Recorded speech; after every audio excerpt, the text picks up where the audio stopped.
Hi, everyone. Thanks, Patrick. I'm Ben Taylor, the CEO and co-founder of SoftLedger. We help companies get their financials as fast as possible in real time when possible. And we do this by providing a modern accounting software platform and APIs that are more product focused and flexible than legacy ERPs. I'm Bill Fox. I'm the CCO of Finexio, and we supply an AP payments as a service process that eliminates all the manual processes that are done in the AP department, as well as having a very customized supplier enablement function that allows people, all your vendors, to go from taking checks to electronic forms of payment. So the agenda for today, we're going to talk about this general sort of transformation that's taking place in AP and the impact of the legacy AP processes, what those are having on finance teams, and we'll highlight a little bit about the light that COVID shined on those processes and how that's been accelerating this AP transformation. We're going to talk about the benefits of actually using modern payments technology, getting into a SaaS and as a service environment for your accounts payable. And then some of the reality out there in the marketplace. What are the barriers to change? How do you overcome the challenges within your organization to accomplish what I like to call practical digital transformation in AP? And then sort of what does AP payments as a service look like? What does this SoftLedger Pay process and implementation actually look like, and how can you, it sounds too good to be true, but it's actually not, and how can you eliminate 100% of your manual payments? And then hopefully you folks will ask some questions and we'll answer some questions at the end. So that's the plan for the webinar today. Thanks, Bill. So there's never been a time a company wants to spend more money on accounting, especially given the turbulence in the market over the past few years. Finance and accounting teams are not able to increase their headcount, and often that's a reduction in size. So in this environment, it's clearly it's important to maintain as efficient a process as possible. So that means reducing costs through eliminating inefficiencies. But it also means increasing cash flow, and that's complicated to do all at once. Managing costs, increasing cash flow, and so software is a key part of any best-in-class process there.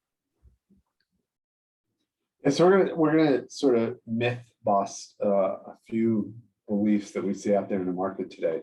Not the first one. I think that probably most business owners are aware that 80% of B2B payments are still made by check, which is unbelievable. We were having a conversation last night at an event in New York saying, everyone around the table was like, I don't even know where my checkbook is.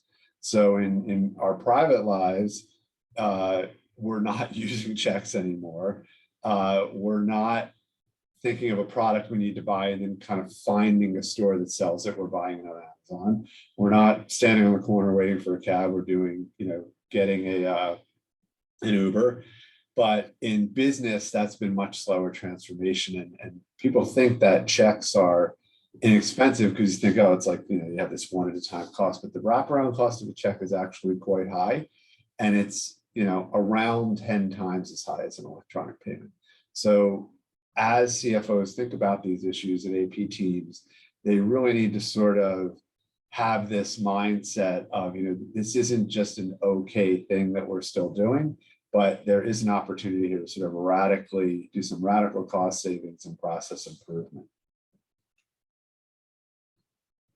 So I'm going to talk a little about fraud, and it's probably relevant to mention I'm the former Deputy Chief of Economic and Cybercrime at the Philadelphia District Attorney's Office and a Special Assistant U.S. Attorney in Philadelphia dealing with economic crime issues. So this stuff is extremely near and dear to my heart, especially kind of myth busting around how CFOs and finance people think about fraud. So these statistics are pretty startling, not to me, but 71% of organizations were victims of payments fraud attack attempt in 2021.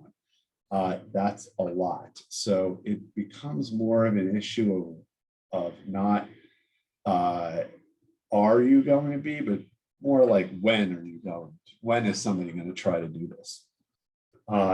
Again, 70% were targeted by business email compromise. So that's somebody trying to do some kind of email saying, hey, this is your boss and I need you to do X, or this is your supervisor and you need X, or this is your bank and I need this information really quickly because there's a payment that I need to make that's late. And then 60-ish% of the organizations reported in their AP departments were targeted by email scams.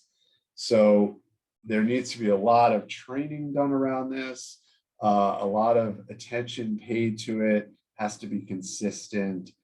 There's lots of programs out there to do this, but there's actually some surprisingly simpler ways to vastly cut down on what we call the threat landscape in sort of formal cybercrime lingo. This is called, what's your threat landscape? And you can really cut down on this in one way very easily. And that's by moving to electronic payments.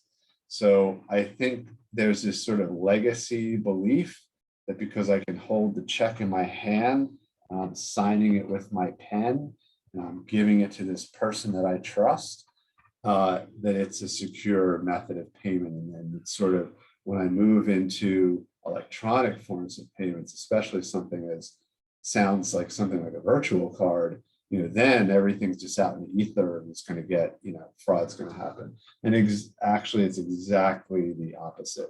Checks are super insecure. There's a whole bunch of ways that you can commit fraud with checks. There's check washing and all kinds of other check scams. And actually, virtual cards are extremely secure, as you can see. So what these numbers represent is sort of the percentage of companies in this survey that reported that they had this kind of attempts made on them.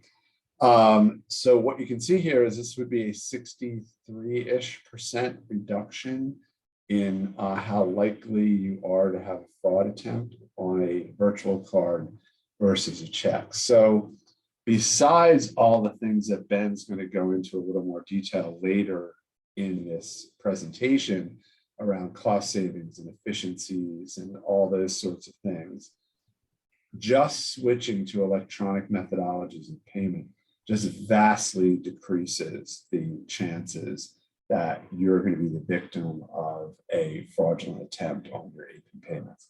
So I really like this because it sort of shows it really starkly. So it's just something to keep in mind that there's this attachment to these legacy systems, and maybe nothing bad has happened yet, but this makes it pretty clear that if you move toward an electronic payments, digital payments environment, where we can put in all the protections that come with what we do in this SoftLedger Pay system around OFAC and know your customer and cybersecurity and all that, you're really going to lower that fraud risk significantly. Thanks, Bill. Yeah, that's like as you said, I'm going to talk more about reduction in costs here and some other aspects of the process. But yeah, that's just by making things more efficient, making them digital. It's just there's a lot of benefits that go with that. And so, as you were saying earlier, it seems like checks are the cheapest. If you're just looking at per transaction costs, okay, I got it's an easy argument to make. But if you look in total, the cost of issuing checks ends up being a lot higher. And this is why companies are moving more to digital payments. It's not like it was years ago. There are options, and that's why 58% of companies, according to the 2020 AFP survey, are either prioritizing or very likely to convert to majority B2B payments to suppliers that are digital over checks. And so The word's getting out. Your peers are switching to electronic payments, and they're already seeing the benefits. I mean, the technology is available; it's here right now. So there's we'll get into a little bit more about the considerations around switching, but it's an option now. Yeah. So when when we look at the then and the now, and Ben's going to go into some of these things, traditionally payments were made manually through banks, and kind of what we mean there is your bank might offer a card or be doing the checks, but a lot of that work was done manually in the back office, and now that can be switched over to a technology-enabled service like SoftLedger Pay and Finexio. Those processes tend to be, like all other antiquated manual processes, extremely time-consuming and error-prone. People make mistakes. So the ability to have a software as a service option to this that's technology driven and allows for a lot of transparency. One of the things that people don't sort of think about here is the reporting from a manual system is very, very difficult. The sort of insight that you can get into what's happening with all your payments and what all your suppliers are doing when it's all going through a digital process is tremendous. And Ben will talk a little more about that. Printing paper checks and requiring physical signatures. I talked a little bit about the impact COVID had on the acceleration of these kind of systems. When COVID hit and people realized I'm gonna have to go in the office, get the checkbook, bring it to my house, write all the checks, FedEx them to the CFO, who's gonna sign them and FedEx them back to me, and I gotta double mask and go to the post office and mail them. And then every one of my vendors now has to go into the office that's closed, get the mail, get the checks, go to the bank. It sort of just shine the light on how antiquated this is. And, we're all super excited. I just came back from New York this morning, so that we're traveling and going places again and seeing people. But that doesn't mean that we should sort of relax on this, on the impetus to do this. So CFOs are still having to do more with less, as we said at the beginning. And there's just no reason, as you're going to see as Ben talks through the process here, to not do this now. It's not a heavy lift, doesn't take a long time. We're going to go into all that. And the idea with the Great Resignation and what's going on with labor now, that, I could just hire up to scale or increase capacity, or if your business is lucky enough to be growing, that's just not the case anymore. Hiring is extremely difficult to do. And the fact is that most of what AP teams are doing now is work that they don't need to be doing. So those 4 people you have back there, or 10 or 20, depending on the size of the business, probably way more than half of them could be doing something else more productive if you took these mundane tasks off their hands that, 1, they don't need to be doing, and 2, they don't want to be doing.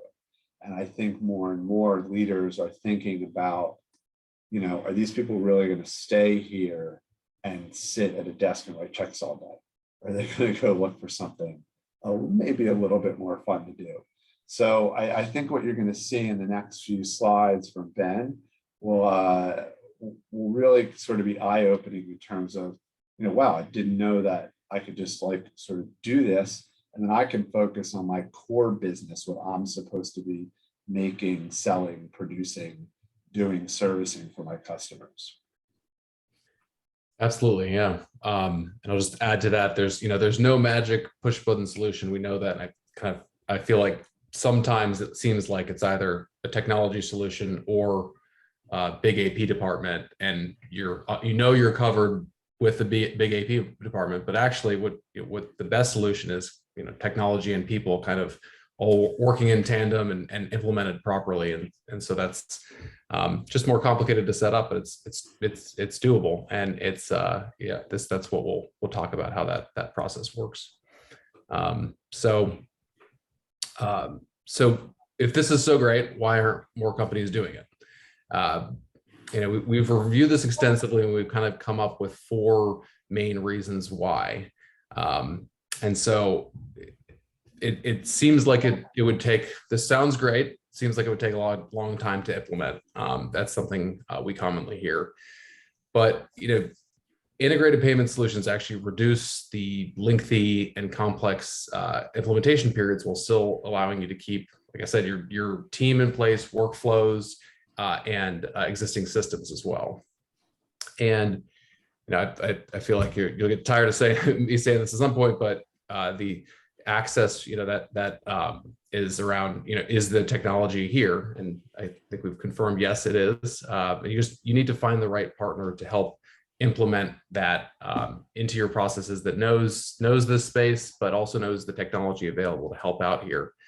And then finally, it sounds like this would be a costly solution. Obviously, we know how ERP costs can bubble up over time, and you might kind of put it in that bucket, but it's not. I mean, when you go through the whole process, it actually ends up reducing costs. And what we've seen is most companies reduce their AP costs by 50% or more within the first 6 months. Yeah, I think Ben's point about the partnership is really important. And that's the way both of our organizations look at our customers, is we're partnering with them to do this digital transformation. We have a very strong customer focus on their customers. So that this actually also improves your relationships with your vendors. It gives them all these options, and it really does help cut costs. Sure. Yeah. And here's some numbers, just to give you a sense of the end result of transforming your AP and payments processes through SoftLedger Pay. Also, I know we've talked about this before, but I want to emphasize that it's a fully managed service.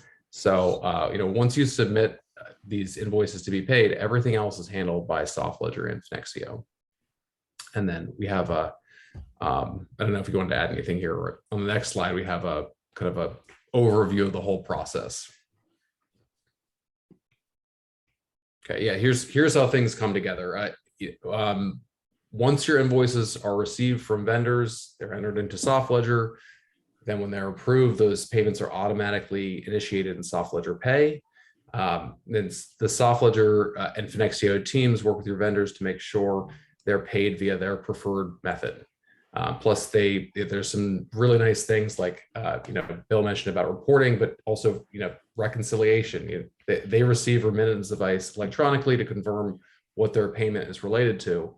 Which if you've been in AP at all, you know how frustrating that is when some cash comes in at your vendor or goes out and you don't know what it was related to. That's completely taken care of. You have a very detailed level of visibility throughout that process. And this not only saves your team time when paying your vendors, but you just have visibility throughout that, which is has a lot of benefits. Yeah, I think one thing I'll add here, because probably a lot of CFOs or AP leaders who have talked to their banks, they're not talking about an integrated payment solution. Mm-hmm. So this is 100% of your payments. This is all checks, ACH, wire, virtual card. And on day one, you are out of the check writing business, because SoftLedger Pay and Finexio are going to be actually writing, printing, paying those checks on your behalf. So you're completely out of that business. And then over time, many of your suppliers who now for the first time are going to be offered these different electronic payment methods, different ways to accelerate payments, they'll switch over, your vendors will start switching over to electronic methodologies. But on day one, your organization is out of the check writing business and can offer all these different ways to pay. So that kind of integrated solution is not something that's common in the market, is very unique to what we're offering here.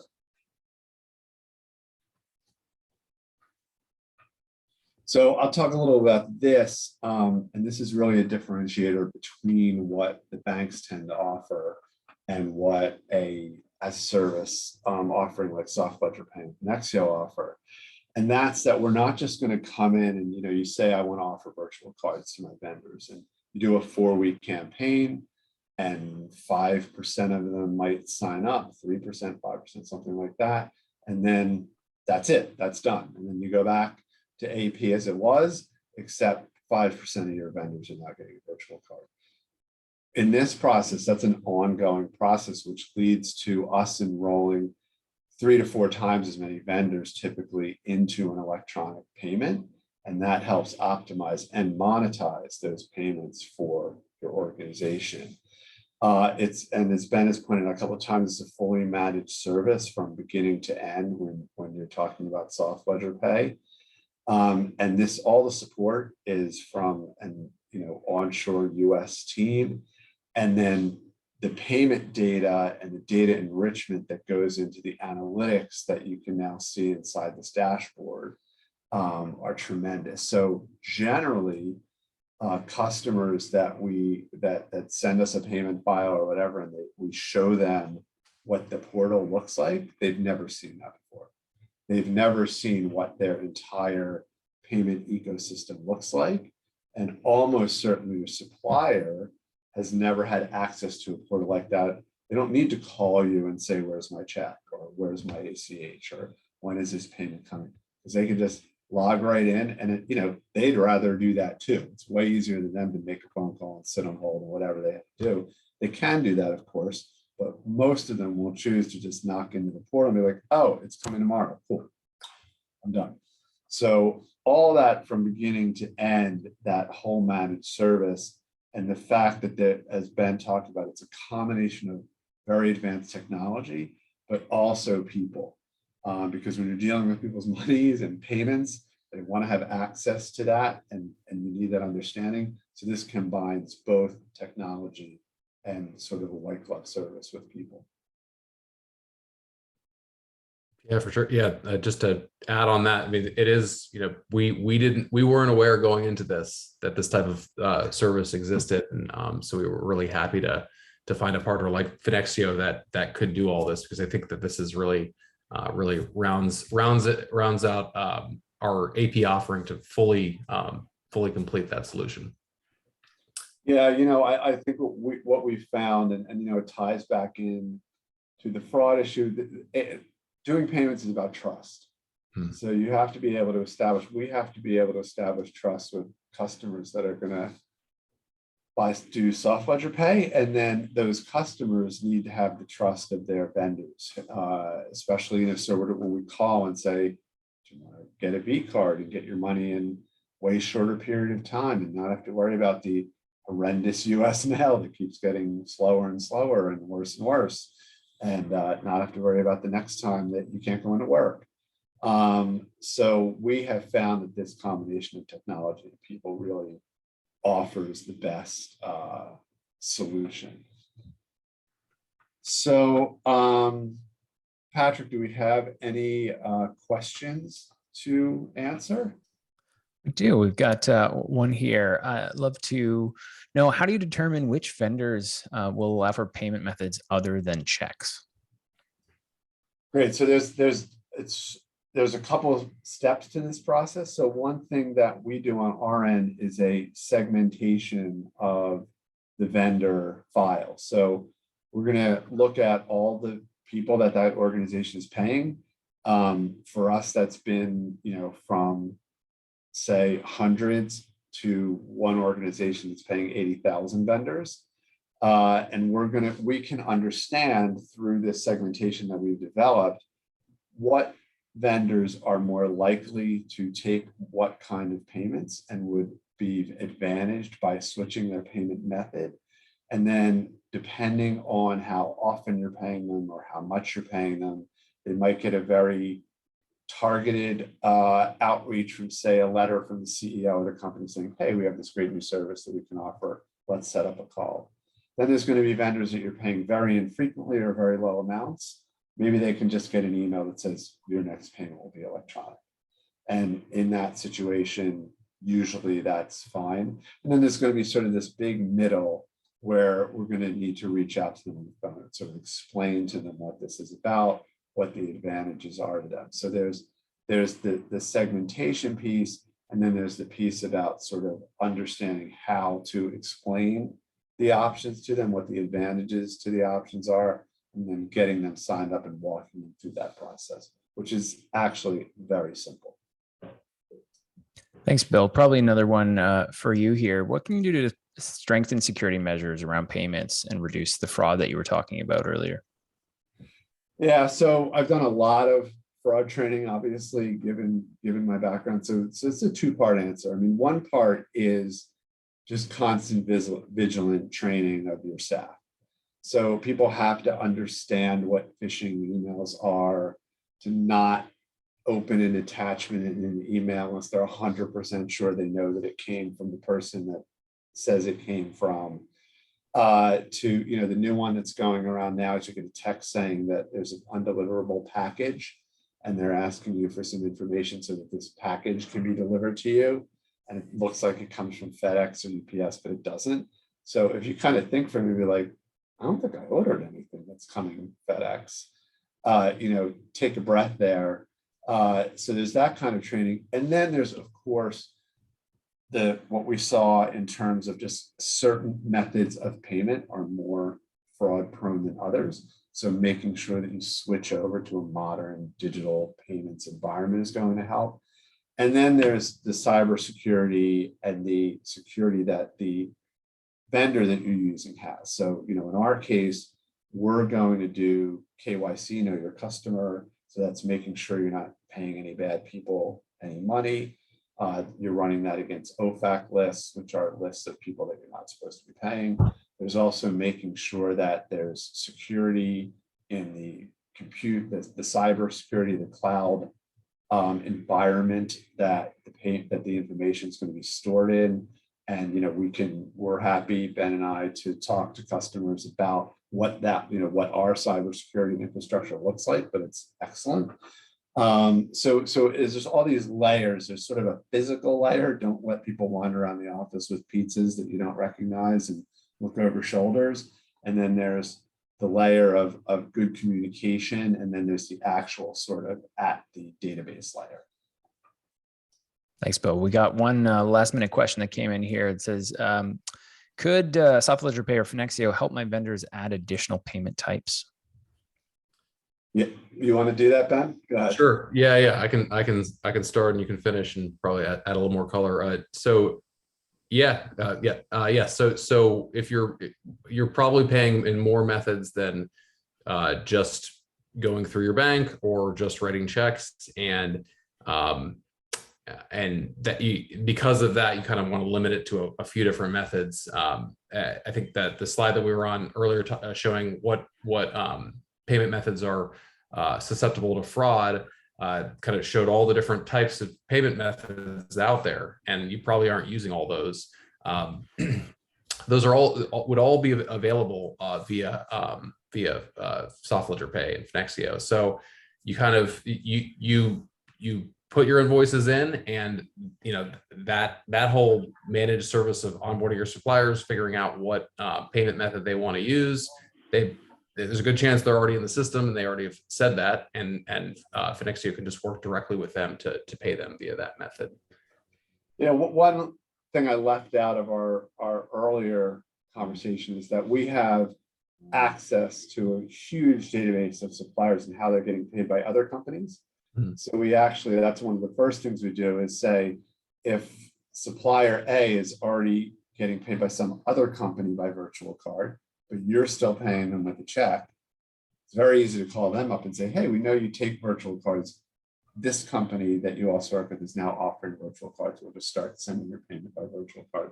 And to Ben's point, we have currently 10 methods of payment, and that will be expanding. We think that that's the most offered by any company in the US. And we're constantly going to expand that so that your organization and your vendors have the right payment method for them and have that choice. Great segue, Bill. And a question came into the chat. We've got those 10 payment methods, but will SoftLedger Pay support payments in crypto assets in the future? I think that's a question mark. It's not something we've discussed through Finexio, but it is something that some of our customers are doing, and there's a way to record it. It's just, yeah, there's obviously some additional considerations there. And I think our answer to that is similar in that we have it as a payment method that we will support. So far, nobody's asked for it. So I think there's considerations, especially with what's going on with crypto, in the news, to think through. But should that become a commonly accepted B2B method of payment, then we will certainly set up the rails to be able to do that. Awesome. Thanks, both of you. Before we go, I'll ask if anyone has any more questions, feel free to throw them in before we go. And then Ben, if you want to share about this offer here that we're making about a workshop. Okay. Yeah. If you're interested in learning more, we'd love to chat. Just visit us at this URL it's on the screen, and you can set up some time to do a free AP workshop. Awesome. Thanks so much. I just shared that link in the chat for anyone that is interested in clicking that and checking out more about SoftLedger Pay. Thank you so much to our presenters, Bill and Ben. Thanks everyone for joining us today. Hope you had a good Thursday, and we hope to see you again sometime soon. Thanks, everybody. Thank you. Thanks so much.